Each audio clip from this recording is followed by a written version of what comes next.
Queridos e amados irmãos, nós estamos aqui mais uma vez, neste momento feliz para darmos assim continuidade à série de estudos que nós temos feitos referentes à lição bíblica da Escola Dominical para a faixa etária de 15 a 17 anos, que trata da ética cristã na ou para a juventude.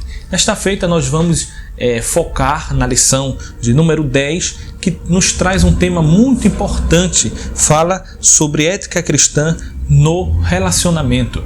Nós sabemos que o homem, ele recebeu de Deus este dom de ser um agente de relacionamentos. Ele está no mundo não simplesmente como um objeto, mas ele está a todo momento se relacionando com as pessoas, se relacionando dentro da família, se relacionando no trabalho, na escola, com amigos, vizinhos. Ele se relaciona de diversas formas possíveis. E nós vamos ver aqui então quais são as recomendações bíblicas para os relacionamentos, né? O que a palavra de Deus nos revela em relação ao nosso comportamento diante do nosso próximo. E o texto principal da lição de hoje se encontra em Gênesis, capítulo de número 2, versículo 18, que fala algo que é muito importante, normalmente é trazido à tona em cerimônias de casamento, mas que revela um princípio bíblico que se aplica não só ao casamento, se aplica a várias áreas e âmbitos de relacionamentos humanos. Diz aqui a palavra de Deus: "E disse o Senhor Deus, não é bom que um homem esteja só." Não é bom que o homem esteja só. E não é bom que o homem esteja só, não apenas no quesito sexual, mas no quesito, digamos assim, relacional. O homem ele precisa se relacionar. Esta lição de hoje ela tem 3 objetivos principais. O primeiro objetivo dessa lição é apontar a necessidade de relacionar-se. O homem ele não pode se isolar, ele não pode ser uma ilha deserta, ele deve se relacionar. O isolamento é um sintoma muito grave da sociedade que nós estamos vivendo hoje, a sociedade mergulhada na ansiedade, na depressão, nos distúrbios psicossomáticos, mas nós sabemos que Deus tem um ideal muito melhor para o seu povo, o ideal do relacionamento. O segundo objetivo nesta lição será mostrar que o cristão não pode viver isolado do mundo, ele não pode se isolar, ele deve se relacionar, até porque o crente, ele, como diz a palavra de Deus, ele é sal da terra e luz do mundo, ele está aí para influenciar, ele está no mundo para fazer a diferença, ele também deve evangelizar, ele também deve fazer amizades, então ele deve estar no mundo e não simplesmente estar jogado no mundo como um objeto, estar jogado no mundo numa situação existencialmente desesperadora e angustiante, mas ele está no mundo para ser um agente de Deus na terra, para ser um causador de avivamento, para ser um evangelizador, para ser alguém que também construa relacionamentos e testemunhe do amor de Deus com a sua própria conduta, com a sua própria postura. E por último, conscientizá-los sobre o valor de uma boa amizade. O ser humano, ele precisa ter boas amizades, não é? Ele precisa assim cultivar verdadeiras amizades. Eu sei que é difícil nestes tempos que nós estamos vivendo termos assim boas amizades. Muitas vezes as amizades podem nos decepcionar, mas existem ainda amizades verdadeiras. Perfeitas nunca houve, nunca haverá, mas existem boas amizades e é importante o cristão ter boas amizades. O primeiro ponto da lição diz o seguinte: o ser humano é um ser social. Desde o início, o propósito de Deus concluiu que não era bom que o homem estivesse só. Sendo assim, o Criador providenciou alguém com quem Adão pudesse se relacionar. O nome deste alguém a Bíblia revela em Gênesis capítulo 2, versículo 21 em diante, até 23, Deus providenciou para Adão Eva. Eva foi providenciada para Adão. Com o propósito de povoar a terra, Deus ordenou que o primeiro casal se multiplicasse, conforme nós vemos em Gênesis capítulo 1 e o versículo 28. o Senhor fixava ali também a multiplicação dos relacionamentos, iniciando-o no seio da família. Então, o primeiro lugar aonde o cristão deve cultivar bons relacionamentos é no seio da família. Ou seja, a família cristã deve ser uma família em que há verdadeiros relacionamentos saudáveis. É muito triste vermos famílias que no seu seio não há mais a comunhão, não há mais o diálogo, não há mais a conversa, não há mais a compreensão. Em muitas famílias até não existe mais amor. Né? Isso é muito triste, né? Irmãos que não se falam, que até se odeiam, desejam mal um ao outro, né? Pais que não conversam com seus filhos, que não perguntam, procuram saber as necessidades e angústias dos seus filhos. Da mesma forma, filhos que não procuram seus pais para contar as suas angústias, ou falar um pouco da sua vida, do seu cotidiano, do dia a dia.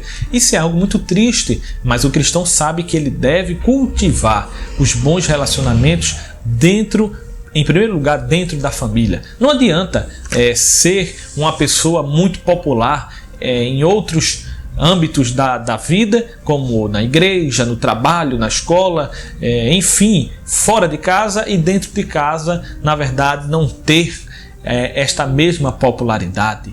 Mas nós sabemos que a Bíblia mostra que os relacionamentos, digamos assim, relacionamentos sociais, Deus instituiu, no momento em que instituiu a família, Deus estava ali também dando as condições e possibilidades para que o ser humano pudesse se relacionar em primeiro lugar dentro da família, para depois se relacionar fora da família. O segundo ponto da lição fala relacionamentos com crentes e não crentes. Muitos crentes acham que por serem crentes, por terem que fazer a diferença, não precisam se relacionar com, ou até não devem se relacionar com pessoas não evangélicas, não crentes, que não foram salvas ainda por Cristo. E na verdade isso é uma ideia errada, né? O crente ele deve fazer a diferença, mas não quer dizer que ele deve se isolar do mundo, né? O próprio Jesus disse: eu não peço que os tires do mundo, mas que livre-os do mal. Ou seja, no mundo no que nós estamos vivendo, que é um mundo tenebroso, um mundo que jaz no maligno, marcado pelo pecado, marcado pela iniquidade, por toda sorte de práticas abomináveis diante de Deus, mas o ser humano, que o crente, o cristão especificamente, que está no mundo, ele deve se relacionar, ele está no mundo, ele não deve fugir do mundo, ele está no mundo, mas ele vai fazer a diferença sem se deixar influenciar, mas influenciando o mundo e trazendo o mundo para Cristo. Relacionamentos com crentes, né? Em primeiro lugar, nós sabemos que nós devemos nos relacionar também com crentes, porque é verdade que nós temos que nos relacionar também com não crentes, mas isso não quer dizer que nós temos que fazer da forma que eles fazem, ou seja, comungar das mesmas práticas.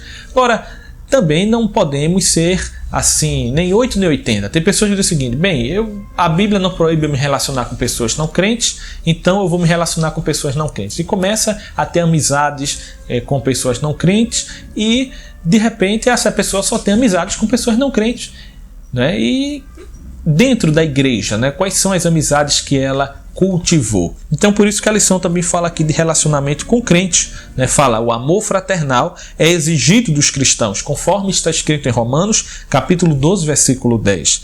Pois ninguém pode dizer que ama a Deus se não ama o próximo. E dentro da igreja nós temos ainda um horizonte mais profundo, porque nós acreditamos que no momento em que somos alcançados pela salvação em Cristo Jesus, nascemos de novo e entramos para a família de Deus. E a igreja é o lugar aonde está reunidos os irmãos. Por isso que nós temos assim o bom costume de cumprimentar uns aos outros, chamando-nos de irmãos, né? E até cumprimentar com a paz do Senhor, meu irmão, porque de fato somos irmãos em Cristo no sentido espiritual, porque fomos adotados por Cristo, fomos alcançados pela salvação em Cristo. Então não é justificável alguém que se diz salva na pessoa de Cristo, que se diz uma pessoa cristã e que a todo momento está metido em alguma confusão. Tem aquelas pessoas que, infelizmente, a realidade, ela sempre está metida em alguma confusão na igreja.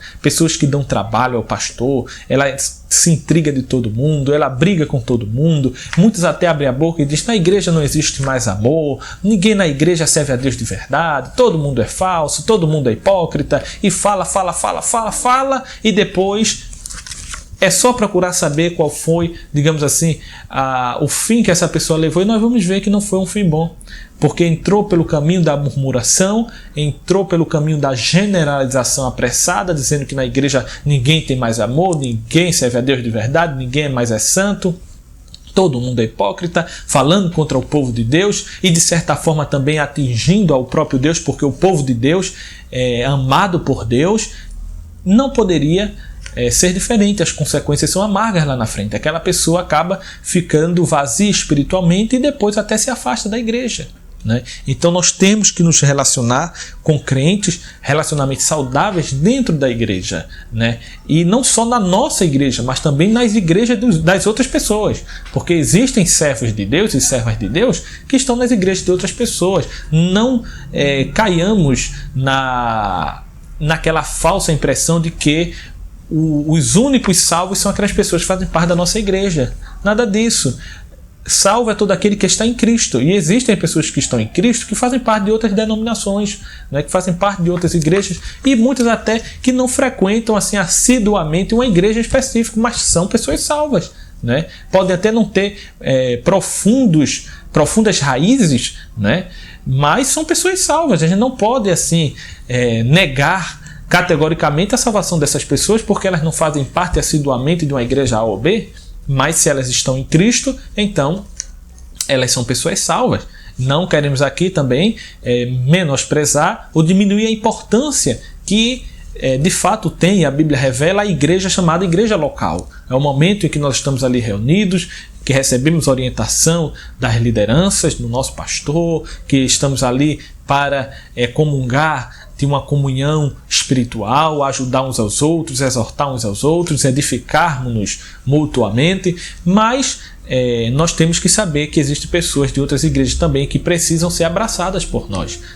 Não vamos entrar aqui numa guerra espiritual, dizer a minha é a melhor, a sua é a pior, eu não vou falar, nada disso. Nós temos que nos relacionar, até porque se somos crentes em Cristo e irmãos em Cristo, somos todos pessoas que fazemos parte de uma grande família, a família espiritual, nós temos que dar exemplo ao mundo, porque como eu que sou cristão, eu não vou falar com o irmão meu que é de outra igreja, porque simplesmente ele é de outra igreja, ele vai passar por mim, eu não vou cumprimentar, eu finjo que não vi, nada disso. Isso daí na verdade é um escândalo para o mundo, porque o mundo olha isso e fica escandalizado. Como é que uma pessoa dessa que diz que tem Deus no coração, diz que tem Cristo no coração, se não fala com outro irmão porque o outro irmão faz parte de outra igreja, outra denominação?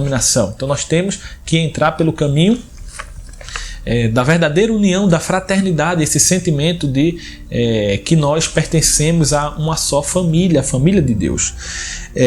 A lição também ela vai falar mais adiante sobre a amizade sincera. A amizade sincera, ele diz aqui no terceiro ponto, uma amizade sincera é boa demais. Além do grande exemplo de Davi e Jonatas, que é um exemplo assim clássico de grande amizade que a Bíblia revela, conforme está escrito em 1 Samuel capítulo 8, versículo 1 a 4 e o capítulo 19, versículo 1 a 7, a Bíblia conta a bela história da amizade de Noemi e Ruth. Então, é um exemplo muito lindo que a Bíblia revela, porque nós sabemos que podemos nos decepcionar, mas não é porque nós nos decepcionamos com uma amizade ou outra que não existem verdadeiras amizades. Existem verdadeiras amizades. Não existem amizades, como eu disse e repito, amizades perfeitas, que sejam ideais, que nunca vão fazer algo que venha a nos desagradar. Mas existem verdadeiras amizades, existem. E uma das histórias mais belas da Bíblia Sagrada, que a gente muitas vezes se lembra apenas de Davi e Jonatas, é a história de Ruth e Noemi, a amizade com a sogra. Ruth tinha uma amizade tremenda com a sua própria sogra, enquanto muita gente fala mal da sogra, diz que sogra não vale nada, mas Ruth tinha uma amizade muito forte com a sua sogra. E a lição aqui, ela resume a história de Ruth da seguinte forma, eu vou ler. Diz aqui, Elimeleque, sua esposa Noemi e seus filhos Malom e Quilion foram para a terra de Moabe. Lá morreu Elimeleque. Seus filhos casaram-se, um com Orfa e outro com Ruth, mas ambos também morreram. Morreu o Elimeleque, morreu o Malom e morreu o Quilion, e ficou então as três viúvas. Assim, Noemi ficou com as duas noras. Eram 3 viúvas. Decidida a voltar para Belém, Noemi despediu suas noras e Orfa voltou para o seu povo. Mas Noemi faz uma das mais lindas declarações de fidelidade e amor fraterno, conforme nós vemos em Ruth, capítulo 1, versículo 16 e 17. E não deixa a sua sogra. Ela diz, olha, para onde você for, eu irei. O seu Deus será o meu Deus. Eu estarei com você, não vou largar você. E diz a Bíblia que Ruth se uniu à sua sogra e elas tiveram ali uma relação muito bela que a Bíblia mostra de comunhão, de ajuda, na verdade, uma a outra ajudando. Coisa maravilhosa. Então a Bíblia fala dessa amizade maravilhosa que serve para nós de exemplo. Ou seja, não só no momento bom da vida, no momento em que está tudo ao nosso favor, mas no momento também difícil, que o vento sopra contrário, mas Deus levanta pessoas para nos ajudar. Muitas vezes aquele nosso amigo não pode resolver o nosso problema, porque o homem é limitado e a gente não pode depositar a nossa confiança 100% no homem. Até porque a Bíblia diz que maldito o homem que confia no outro homem. Não quer dizer que nós devemos desconfiar de todo mundo, não, mas significa dizer que a Bíblia condena quando o homem esquece-se de Deus e coloca toda a sua confiança, deposita todas as suas expectativas naquilo que o homem pode prover. O homem deve confiar inteiramente em Deus. Acima de tudo, nós devemos confiar em Deus.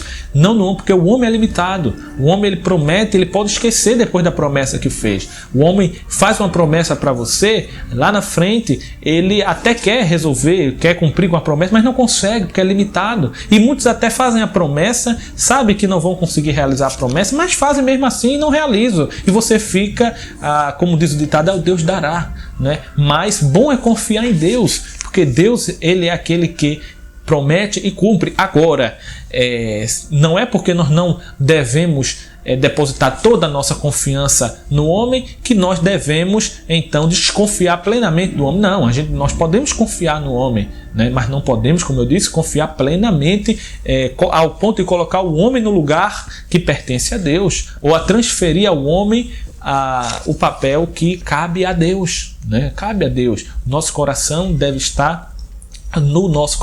estar entronizado apenas Jesus Cristo, reinando em nosso coração. E o homem também é importante, mas não no lugar de Deus. Então a Bíblia fala aqui de verdadeiros relacionamentos. A lição continua dizendo aqui: eis uma amizade mais chegada que a de um irmão. É um texto muito conhecido, como diz lá em o texto de Provérbios, capítulo 18, versículo 24, onde diz que existem aqueles que são mais chegados que irmãos. Ou seja, no momento de dor, no momento de tristeza, quando tudo está ao contrário, quando a sorte ela não é oportuna, mas Cristo levanta pessoas para nos ajudar. Então, que o professor de escola bíblica dominical possa mostrar ao aluno da escola dominical, assim de forma clara, objetiva, que nós somos cristãos, estamos no mundo, nós devemos nos relacionar com as pessoas do mundo, mas não devemos, por conta disso, praticar e viver nas mesmas práticas, mas devemos influenciar positivamente o mundo, evangelizar e também construir boas e duradouras amizades que nos façam bem, amizades que somem conosco, não que tirem de nós aquilo que a gente tem, mas que somem, que tragam algo, que contribuam para a nossa vida. Então que Deus possa continuar nos ajudando, que nós possamos viver verdadeiros relacionamentos, tanto dentro da igreja quanto fora da igreja e, sobretudo, na nossa família. Não adianta tirar nota 10 lá fora e dentro de casa ser nota 0. É importante primeiro o exemplo partir de dentro de casa, porque o resto Deus, ele com certeza ele vai abençoar e vai dar tudo certo em nome de Jesus. Que Deus em Cristo nos abençoe nesta simples palavra de ajuda e de subsídio ao professor de Escola Bíblica Dominical, que sua aula possa ser abençoada por Cristo, pelo Espírito Santo de Deus, e que tudo dê certo também e os vossos alunos possam crescer cada vez mais, não só no conhecimento, mas também praticando a palavra de Deus e vivendo conforme a sua doutrina, a sua palavra. Que Deus nos abençoe em nome de Jesus. Amém.